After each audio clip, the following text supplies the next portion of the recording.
મારું નામ ભીમા વડોદરા, જિલ્લો પોરબંદર, તાલુકો ઉતિયાણા, ગામ કવલકા। તો જૂનાગઢ કૃષિ યુનિવર્સિટી ખાતે દર વર્ષે એક વર્ષા વિજ્ઞાન સેમિનારનું આયોજન કરે છે। તો તેમાં વર્ષા ઋતુ કેવી રહેશે કે કેવું નહીં રહે એનું પૂર્વ અનુમાન કરે છે। તો અમે પણ એમાં ભાગ લેવા માટે આજે પહોંચી આવ્યા છે।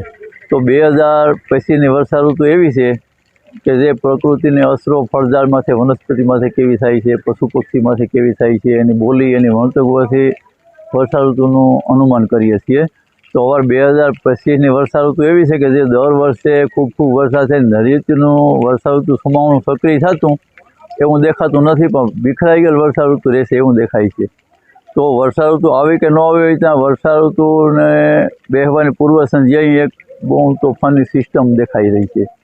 તો જે 1 થી 5 તારીખની અંદર કોઈ એવો ચક્રવાત કે તોફાન આવે એમાં વરસાદ 10 થી 12 રાજ્યોમાં આવી શકે એવું દેખાય છે। તો તેની અસર ગુજરાતમાં રહેશે અને ગુજરાતમાં વાવણીના શ્રીગણેશ થાય એવું અનુમાન છે।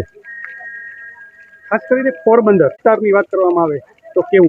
ખેડ વિસ્તારમાં એવું રહેશે કે જો ઝોનમાં ખૂબ વરસાદ છે પહેલી સિસ્ટમમાં, તો એ પછી બીજી સિસ્ટમ એથી તાકાતવાળો છે જુલાઈમાં આવે છે।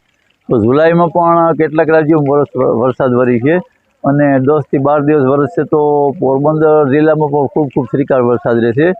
તો 2 વરસાદ થયા પછી પોરબંદર જિલ્લામાં વરસાદની બહુ ખેંચ હોય તો પણ ચાલી શકે છે। તો પાછળ વરસાદની ખેંચ ઓછી રહેશે એટલે ઉપજ પાણી સારા થાય એવું દેખાય છે। કોઈ કટોકટીનો સામનો કે પૂરનો સામનો કરવો પડે એવું કંઈ દેખાય છે કે? જુલાઈ પછી નથી દેખાતું, જુલાઈમાં શક્યતા છે।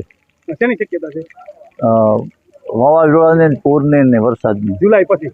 જુલાઈ બેસતા જુલાઈના શ્રીગણેશ થતા 1 થી 10 તારીખમાં।